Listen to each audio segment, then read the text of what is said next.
এই ভিডিওটি শুরু করছি একটি গল্প দিয়ে। প্রাচীন গ্রিক দার্শনিক ডায়োজেনিস, যিনি তার জ্ঞানের কারণে মহাজ্ঞানী ডায়োজেনিস হিসেবেই পরিচিত ছিলেন, তাকে একবার একদল লোক তার ধর্মীয় বিশ্বাস নিয়ে আক্রমণ করে বলল, ওরে অপদার্থ, তুই তো দেবদেবী মানিস না। তোর মৃত্যুর পর তোর দেহ শিয়াল শকুনের খাদ্য হবে, কারণ কেউ তো তোকে সৎকার করবে না বা কবরও দেবে না। ডায়োজেনিসের বিখ্যাত উত্তরটি ছিল, তাতে কি আসে যায়, তোমরা শুধু আমার হাতে একটি লাঠি দিয়ে দিও, যাতে আমি ওসব শিয়াল শকুনগুলোকে তাড়িয়ে দিতে পারি। লোকজন অবাক হয়ে বলল, আরে বেটা নাস্তিক, মারা যাবার পরে তোর কি আর হুঁশ জ্ঞান থাকবে? তুই শিয়াল শকুন তাড়াবে কি করে? ডায়োজেনিস শান্তভাবে উত্তর দিলেন, যদি হুঁশই না থাকে, যদি চেতনাই না থাকে, তাহলে শিয়ালে খেলেই বা কি আর শকুনে খেলেই বা কি, পোড়ালেই কি আর মাটি চাপা দিলেই কি, যেহেতু টেরই পাবো না, এসবে কি আসে যায়। হ্যাঁ, নাস্তিকের লাশ নিয়ে মুমিনগণ যতটা চিন্তিত, স্বয়ং নাস্তিকগণও এতটা চিন্তিত নয়। তাই নাস্তিকের লাশের সৎকার নিয়ে অতিরিক্ত দুশ্চিন্তা করার দরকার নেই। নাস্তিক নিজেও তা নিয়ে চিন্তা করে না।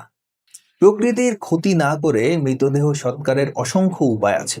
কেউ চাইলে তার পুরো শরীর মেডিকেল কলেজে দান করতে পারেন, চাইলে চক্ষুদান করে যেতে পারেন, যার মাধ্যমে অন্য একজন অন্ধ মানুষ আবার আলো দেখতে পারে, আবার কারো অঙ্গ প্রত্যঙ্গ, কারো দেহে প্রাণ ফিরিয়ে দিতে পারে। মৃত্যুর পরও একজন মানুষের শরীর মেডিকেল গবেষণায় ব্যবহৃত হয়ে ভবিষ্যৎ প্রজন্মের চিকিৎসা বিদ্যায় অমূল্য অবদান রাখতে পারে। অর্থাৎ একজন মানুষ, নাস্তিক হোক বা আস্তিক, মৃত্যুর পরও তার শরীর মানবতার সেবায় কাজে লাগতে পারে। তার শেষ সিদ্ধান্ত দিয়ে উপকৃত হতে পারে অগণিত মানুষ। এই মানবিকতায় প্রকৃত সৎকার, যা জীবনের পরও জীবন সৃষ্টি করে, আলো ছড়ায়, জ্ঞান বাড়ায়, আর পৃথিবীর কোনো ক্ষতিও করে না। আমরা যারা নাস্তিক আমরা মনে করি যে মানুষের তো একটা বডি থাকে, সেই বডিটা অনেক গুরুত্বপূর্ণ, অনেক মূল্যবান, তাই না ভাই? স্বাধীন ভাই, মানে একজন মানে মৃত ব্যক্তির বডি মানে মানে আপনি কি বললেন, গুরুত্বপূর্ণ। অনেক গুরুত্বপূর্ণ, অনেক মূল্যবান। কারণ হচ্ছে, মনে করেন আমার চোখে কর্নিয়া নামক একটা জিনিস আছে, এটা কি আপনি জানেন? চোখের হ্যাঁ কর্নিয়া। জানি, হ্যাঁ আমি জানি। মৃত্যুর সময় যদি আমার চোখের কর্নিয়াটা দান করে দিয়ে যাই, তাহলে এই কর্নিয়াটা, যার চোখটা নষ্ট হয়ে গেছে কোনো একটা কারণে, যার চোখ, যে চোখে দেখতে পায় না, তার চোখে লাগাইলে সে কিন্তু আবার দেখতে পাবে। এটা কি আপনি জানেন যে কর্নিয়া মানুষকে দান করে দেয়া যায়? কর্নিয়া দেওয়া যায়, তারপরে হচ্ছে কিডনি দেওয়া যায়, যেটা লিভার বলে। মানে আর আমাদের শরীরের অনেক কিছু আছে যে জিনিসগুলো অনেক দিয়ে কিছু দেওয়া দেওয়া যায়। যায়। এই বিষয়ে তো আমার তো কোনো এখন বলেন আপনি, মূল অংশে যান। হ্যাঁ, বলতেছি, একটু ধৈর্য ধরেন, ধৈর্য ধরলে বুঝতে পারবেন।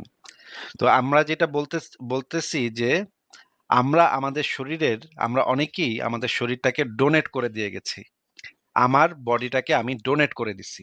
আমার মানি ব্যাগে সবসময় একটা কার্ড থাকে, যে কোনো একটা রাস্তাঘাটে কোথাও যদি কখনো আমি অ্যাক্সিডেন্টের শিকার হই, আমি যদি মরে যাই, আমার যদি কোনো গায়ের উপর দিয়ে কোনো ট্রাক গাড়ি টাড়ি চলে যায়, তাহলে সেখানে উপস্থিত কোনো মানুষ এসে যদি আমার মানিব্যাগটা চেক করে, তাহলে সে একটা ফোন নাম্বার পাবে। সেখানে ফোন করলে সাথে সাথে ডাক্তাররা এসে, একটা অ্যাম্বুলেন্স এসে আমাকে নিয়ে যাবে, আমার বডিটা নিয়ে যাবে, এবং বডি থেকে যেই যেই অংশগুলা প্রয়োজনীয়, যেই যেই অংশগুলা কাজে লাগবে, সেই অংশগুলা খুলে অন্য আরেকজনকে দিয়ে দিবে। অন্য আরেকজন মানুষ, যে মানুষটা হয়তো, কেউ হয়তো চোখে দেখতে পায় না, কেউ হয়তো তার কিডনি নষ্ট, সে হয়তো ৩ মাসের ভিতর মারা যাবে। এমনকি হার্টও যদি কাজ করে, বা অন্যান্য শরীরের অন্যান্য অঙ্গ প্রত্যঙ্গ, ফুসফুস, লিভার, এগুলো যদি কোনোটা কাজ করে, তাহলে সমস্ত কিছু কেটে তারা নিয়ে যেতে পারবে। এবং যেই সমস্ত মানুষ অসুস্থ, যাদের যাদের হয়তো কিছুদিনের মধ্যেই তারা মারা যেতে পারে, সেই সমস্ত মানুষদের শরীরে সেই অঙ্গ প্রত্যঙ্গগুলা দিয়ে দেওয়া হবে। এটা হচ্ছে আমি যেটা করে রাখছি, রেজিস্ট্রেশন করে রাখছি, আমার মানিব্যাগে সবসময় এই কার্ডটা থাকে। তো আমি আমার বডিটার বেশিরভাগ অংশ ডোনেট করে দিয়েছি। এছাড়া তারপরে ডাক্তাররা কেটে কুটে নেয়ার পরে যে অংশটুকু বাকি থাকবে, সেই অংশটুকু কি করবে? সেই অংশটুকু মেডিকেল কলেজে দান করা হবে। মেডিকেল কলেজ মানে হচ্ছে, যে সমস্ত ছাত্ররা মেডিকেল কলেজে পড়ে, তারা যখন পড়ালেখা করে তখন তাদের অনেকগুলা প্র্যাকটিস করতে হয়, অনেকদিন প্র্যাকটিস করতে হয়। বডির উপরে আসলে সত্যিকারের বডির উপরে প্র্যাকটিস করতে হয়। কিন্তু তারা কিন্তু সত্যিকারের বডির উপর প্র্যাকটিসটা করতে পারে না। কারণ আমাদের দেশে এবং সারা পৃথিবীতেই বডির খুবই, খুবই সীমিত সংখ্যক বডি পাওয়া যায়। বেশিরভাগ ঘটনাতে যেটা দেখা যায় যে তাদের পরিবার কখনো দেয় না সেই বডিগুলাকে। হ্যাঁ? মেডিকেল কলেজের ছাত্ররা যদি এটা শিখতে না পারে, অস্ত্রোপচার যদি সার্জারি যদি শিখতে না পারে, কিভাবে পেট কাটতে হবে, কিভাবে কিডনি কাটতে হবে, কিভাবে হার্ট কাটতে হবে, এই জিনিসগুলা যদি তারা শিখতে না পারে তাহলে তাদের হাতের মানে অভিজ্ঞতাটা হয় না, প্র্যাকটিসটা হয় না। এটা যত তারা কাটতে পারবে, যত হিউম্যান বডি তারা পাবে, যত বেশি, বেশি তারা কাটতে পারবে, তাদের প্র্যাকটিসটা আরো ভালো হবে। তারা আরো ভালো দক্ষ ডাক্তারে পরিণত হবে। এই কারণে আমার যে বডির যে বাকি অংশ সেটা আবার আমি দিয়ে গেছি মেডিকেল কলেজে। এখানের মেডিকেল কলেজের যে ছাত্ররা তারা আমার বডিটাকে কাইটা কুইটা ঘাটাঘাটি কইরা কোন জায়গায় কি আছে সেগুলা গুতাগুতি করে দেখবে। দেইখা তারা এক্সপার্ট হবে। তারা এক্সপার্ট হইলে কি লাভ? তারা এক্সপার্ট হইলে যেমন ধরেন আপনি যদি কখনো অসুস্থ হয়ে হাসপাতালে ভর্তি হন, আপনার যদি কোনো সার্জারি লাগে তাহলে আপনার বডিটা যখন তারা কাটবে তার আগে যেন তারা অভিজ্ঞ হয়ে যায়। তারা যেন আপনার বডিটা অনভিজ্ঞ অবস্থায় না কাটে, অভিজ্ঞতা নিয়ে তারা যেন কাটে। তারা যেন জানে কোন জায়গায় আসলেই যে বইয়ে পড়লে তো সবসময় হয় না। বইতে পড়া আর সরাসরি প্র্যাকটিক্যালি কাজ করা একেবারে ভিন্ন বিষয়। এই কারণে আমি আমার ওই বডিটাকে যেটা অবশিষ্ট থাকবে সেটাকে আমি মেডিকেল কলেজে প্র্যাকটিক্যাল কাজের জন্য দিয়ে গেছি। এরপরেও যেই বডির অংশ অবশিষ্ট থাকবে, সেই অংশটা তারা যদি চায় তাহলে কুত্তারে খাওয়ায় দেক, শিয়ালরে খাওয়ায় দেক বা মাটিতে দিয়া দেক বা পোড়ায় দেক, আমার কিছু যায় আসে না। আমি আর কেয়ার করি না। আমি কেয়ার করি যে আমার মৃত্যুর পরে যেন আমি যেন মৃত্যুর পরেও কারো উপকার করে যেতে পারি, কারো ভালো করে যেতে পারি, একজন মানুষ দেখতে পায় না, সে আর জীবনে কখনো দেখতে পাবে না। সে যেন এই পৃথিবীকে দেখতে পায়। সে যেন মরার আগে বুঝতে পারে যে পৃথিবীটা কত সুন্দর। যে হয়তো কিডনি নষ্ট, সে হয়তো মারা যাবে কিছুদিনের মধ্যে। তার জীবনটা যেন রক্ষা পায়, তার পরিবারটা যেন টিকে থাকে। এই কারণে আমি আমার এই জিনিসগুলো দান করে দিয়ে গেছি। সব নাস্তিকরা কি করবে এটা তো আমি বলতে পারি না। কিন্তু আমি কি করতে পারি সেটা আমি আপনাকে জানাইলাম যে নাস্তিকরা এই জিনিসটা করলে ভালো। আমি অন্য নাস্তিকদেরকেও উপদেশ দেই বা পরামর্শ দেই এই কাজটা করতে, বডি ডোনেট করে যাইতে। এবং আমরা সবাই যদি এই কাজগুলা করি তাহলে দেখা যাবে যে বাংলাদেশে বা পৃথিবীতে যে মানুষগুলা অসুস্থ, যে মানুষগুলার বডিতে কোনো একটা অংশ নষ্ট হয়ে গেছে বা কোনো একটা অংশের কারণে তারা আর বেঁচে থাকতে পারবে না, ডাক্তার শেষ কথা বলে দিচ্ছে যে তুমি আর বাঁচবা না, এই ব্যক্তিগুলাও বেঁচে থাকতে পারবে, এই ব্যক্তিগুলার পরিবারও বেঁচে থাকতে পারবে। আমার এই জিনিসটা রেজিস্ট্রেশন করা। মরার পর যদি দেখি ইসলাম সত্য, তখন কি হবে? এই প্রশ্নটি অনেক মুমিন ভাই বোনেরা আমাকে করে থাকেন প্রায়শই। অনেক কমেন্ট বক্স আমি দেখেছি এই প্রশ্ন তারা করেন, তোরা যে ইসলাম বিশ্বাস করস না, মরার পর বুঝবি। যখন বলি মরার পর পৃথিবীর ইতিহাসে এই পর্যন্ত কেউ ফিরে এসে বলেনি যে সে বুঝে গেছে তার সঙ্গে কি হয়েছে বা ঘটেছে, জান্নাত বা জাহান্নাম, ভালো না মন্দ, আসলে কি হয়েছে তার সঙ্গে, এসব কিছুই কেউ মরার পর ফিরে এসে বলেনি। তাহলে এই কথাটা যারা বলে যে মরার পর বুঝবি, তারা আসলে কেমন বোঝার কথা বলে? মানে তারা কি মরে ফিরে এসেছে? নিশ্চয়ই আপনি ধর্ম নিয়ে হাজার মিথ্যে বলা মানুষটি হলেও এই মিথ্যেটি অন্তত বলতে পারবেন না, তাই না? তখন তারা একটু পরাজিত হয়ে বলে, মরার পর যদি দেখিস ইসলামই সত্য, আল্লাহ নবী যা বলেছেন তাই সত্য হচ্ছে, তখন তো ফেঁসে যাবি রে নাস্তিক। আর আমরা ইসলামী বিশ্বাসী হওয়ার কারণে বেঁচে যাব, পাপ করলে একটা সময় সব পাপের শাস্তি ভোগের পর জান্নাত পাবো। আর ইসলামে একদম বিশ্বাস না থাকায় নাস্তিকরা আজীবন জাহান্নামী, অনন্তকাল জাহান্নামী। এখানে এসে তারা বিজয়ের হাসি দেয়। আমি এক ও সাফ কথায় জানিয়ে দিচ্ছি, যদি কোনো সৃষ্টিকর্তা থেকেই থাকেন তবে মরার পর সর্বপ্রথম জান্নাত বা স্বর্গে যাবে নাস্তিকরা। এই কথাটা একটু বুঝিয়ে বলি, কেন নাস্তিকরা জান্নাতে যাবে। কারণ নাস্তিকরা বিবেক বুদ্ধি খাটায়, তারা সত্য মিথ্যা যাচাই বাছাই করে, তারা যুক্তিতে না টিকলে সেটাই অন্ধবিশ্বাস করেন না। আর ধার্মিকরা না জেনে না বুঝে যাচাই বাছাই না করে যা শোনে তাই অন্ধভাবে বিশ্বাস করে নেয়। সৃষ্টিকর্তা একজন থেকে থাকলে সবার আগে অন্ধবিশ্বাসীদের নরকে নেবেন বা জাহান্নামে নেবেন। কেন? আচ্ছা বলুন তো, এই পৃথিবীতে ধর্ম কয়টা?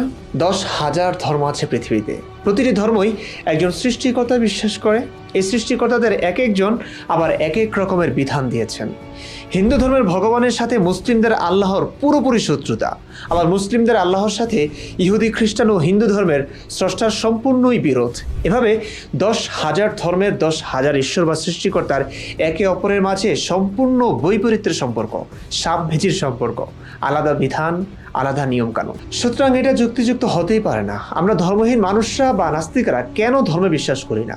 কারণ আমরা বিশ্বাসের পেছনে কোনো যৌক্তিকতা খুঁজে পাই না। আমরা যেখানে একটা মানুষের অধিকার ক্ষুণ্ণ করি না, সেখানে স্রষ্টার সঙ্গে আমাদের কিসের শত্রুতা থাকবে ভাই? আল্লাহর সঙ্গে আমার কোন জনমের শত্রুতা, কিসের শত্রুতা থাকবে যে তার কথা আমি শুনবো না, মানবো না? কিসের শত্রুতা? আসল ব্যাপার হলো আল্লাহ যে আছেন এটা আমাদের কাছে ক্লিয়ার না, কোনো প্রমাণ নেই। কিংবা তিনি থাকলেও তার পক্ষ থেকে আসা নবী দাবিকৃত লোকেরা যে সত্যিকার অর্থেই তারা নবী তা ক্লিয়ার না, তাদের কর্মকাণ্ড, তাদের স্ববিরোধী কথাবার্তার কারণে। স্রষ্টার সাথে আমাদের কোনো দুশ্মনী নেই, কোনো শত্রুতা নেই, বরং আমরা প্রচলিত ধর্মগুলিতে অনেক অসামঞ্জস্য পাই বলেই সেই ধর্ম মানি না, সেই ধর্মের ঈশ্বরকে মানি না। নাস্তিকতার মানে এটাই। এখন প্রশ্ন হচ্ছে, মৃত্যুর পর কি হবে নাস্তিকদের? ভাই, মৃত্যু মানেই শেষ, প্রাণের বিনাশ, জীবনের সমাপ্তি, এটাই স্পষ্ট। এখন এরপরে আর কোনো জীবন আছে কিনা সেটার প্রমাণ আমাদের কাছে ছিল না বলেই আমরা এই ধরে নেওয়া জীবনের জন্য বা ঈশ্বরের জন্য কিছু করিনি। যদি মৃত্যুর পর দেখি পরকাল আছে, সৃষ্টিকর্তা আছেন, তাহলে আমাদের অবস্থা কি হবে? সোজা কথায় চেলাইয়া জান্নাতে যাব আমরা বলতে যারা মুরতাদ, নাস্তিক, তারা। আমাদের সাফ কথা বলবার আছে সৃষ্টিকর্তাকে, আমরা প্রমাণ পাইনি বলে মানিনি। কিন্তু প্রিয় ধার্মিক ভাইয়েরা, প্রিয় মুমিন ভাই বোনেরা, আপনাদের কি অবস্থা হবে? এই যে বিবেক বুদ্ধি বিসর্জন দিয়া মোহাম্মদকে মেনে নিলেন, তার জন্য মানুষকে কোপালেন বা তার বলা কথাগুলো আল্লাহর হিসেবে মেনে নিয়ে আমল করলেন, কেউ ইসলামের সমালোচনা করায় তার বাড়ি গিয়ে ভাঙচুর করলেন, লুট করলেন, কোনো হিন্দুকে কতল করলেন। এখন মরার পর যদি দেখলেন হিন্দু ধর্ম সত্য, ভগবান আপনার বিচার করার জন্য প্রস্তুত, তখন কি করবেন ভাই? আপনার অবস্থা তখন কি হবে? বাঁচতে পারবেন? আজীবন শ্রীকৃষ্ণকে লুচ্ছা বলে গালি দিয়ে মরার পর দেখলেন শ্রীকৃষ্ণই ভগবান, তখন দৌড়ে কই পালাবেন? সুতরাং আপনি কোন ধর্মের বর্ণের সেটা দেখার আমার দরকার নেই। যদি কেউ একজন সৃষ্টিকর্তা থেকেই থাকেন, তাহলে আপনি মানবতা বিরোধী কোনো কাজ করবেন না। আপনার যে আচরণ মানুষকে কষ্ট দেয় সে আচরণ করবেন না, ব্যাস। এবং এটা বোঝার জন্য আপনার ধর্মগ্রন্থগুলো পড়া লাগে না। আপনাকে কেউ গালি দিলে আপনি কষ্ট পান নিশ্চয়ই, তাহলে আপনিও কাউকে গালিটা দেবেন না। আপনি ক্ষুধায় কষ্ট পান, তাহলে আরেকজন ক্ষুধার্ত থাকলে তাকে আপনি খাওয়ান, তার ক্ষুধা নিবারণ করুন। আপনার জিনিস চুরি হলে আপনার নিশ্চয়ই খারাপ লাগে, তাহলে ঠিক আছে, আপনি এই খারাপ লাগাটা অন্যকে দেবেন না, অন্যের জিনিস চুরি না করে তাকে কষ্ট দেবেন না। ব্যাস, এভাবে আমাদের মনুষ্যত্ব কাজে লাগালেই দেখবেন পৃথিবী অনেক সুন্দর হয়ে গেছে, অনেক। এবং মৃত্যুর পর কোনো জীবন থেকে থাকলে সেই জীবনে আমরাই শান্তি পাবো। ঈশ্বর আমাদেরই মেধা খাটাবার কারণে স্বর্গ বা জান্নাত দিয়ে থাকবে। মরণোত্তর শরীর অঙ্গ প্রত্যঙ্গ দান করা ইসলাম শরিয়ার দৃষ্টিকোণ থেকে মৌলিকভাবে জায়েজ নেই। সুনির্দিষ্টভাবে জীবদ্দশায় কোনো ব্যক্তির প্রয়োজনে আপনি শরীর থেকে ব্লাড দিলেন অথবা আপনার কোনো অঙ্গ তাকে দিলেন, তাতে আপনি বড় ধরনের কোনো ক্ষতিগ্রস্ত হলেন না, আর আপনি না দিলে তিনি ক্ষতিগ্রস্ত হয়ে যাচ্ছেন, তার জীবন মরণের ব্যাপার বা এ ধরনের কোনো ইস্যুতে আপনি জীবদ্দশা যদি আপনি কাউকে রক্ত ইত্যাদি দান করেন, সেটি জায়েজ আছে। কিন্তু মৃত্যুর পর আপনার অঙ্গ আপনি কোনো হাসপাতালে দিয়ে গেলেন, মেডিকেল স্টুডেন্টদের জন্য দিয়ে গেলেন, বা আপনি চক্ষু, কিডনি ইত্যাদি রেখে গেলেন যে এটা কোনো ব্যক্তি লাগলে কাজে লাগবে, এভাবে দেওয়া জায়েজ নয়। তৃতীয়ত, এটা অনেকেই করে থাকেন কবরের জগতের প্রতি তার বিশ্বাসটা ঠুনকো হওয়ার কারণে বা অবিশ্বাস থাকার কারণে। অর্থাৎ তিনি মনে করেন যে মৃত্যুর পর এগুলো তো মাটির সাথে মিশেই যাবে, কি প্রয়োজন অযথা এটাকে নষ্ট করার, বরং এটা দিয়ে কেউ উপকৃত হোক। আপাত দৃষ্টিতে খুব চমৎকার একটা দৃষ্টিভঙ্গি এটি, মূলত এটি অন্তঃসার শূন্য। আল্লাহ রাব্বুল আলামিন কোরআনে হাকিমে বলেছেন, ওমি ওয়ারাইহিম বারযাখুন ইলা ইয়াউমি ইউবআসুন আও ইলা আখির আয়া, যার অর্থ হলো যে মানুষের মৃত্যুর পর একটা বিশেষ জগৎ বা বিশেষ একটা জীবন থাকবে, যেটাকে বারজাখী জীবন বলা হয়, আর এটা কিয়ামত পর্যন্ত অবশিষ্ট থাকবে। যার কারণে এই বারজাখী জীবন বা কবর জীবনের প্রতি বিশ্বাস না থাকলে মানুষ তখন মনে করে যে এটা তো নষ্ট হয়ে যাবে, পচে গেলে। হ্যাঁ, পচে গেলে হয়তো নষ্ট হয়ে যাবে, কিন্তু আল্লাহ রাব্বুল আলামিন সেই আপনার দেহাবশেষ যে অবস্থায় থাকুক না কেন, সেটাকে বিশেষ ধরনের আপনার অনুভূতি শক্তি দিবেন, যেটা দৃশ্যমান নয়, এবং সেটা জান্নাতের নেয়ামত কিংবা জাহান্নামের শাস্তি এটা ফিল করতে পারবে। তো সার্বিকভাবে এটি জায়েজ নয় মৃত্যুর পর শরীরের অঙ্গ প্রত্যঙ্গ ইত্যাদি দিয়ে যাওয়া।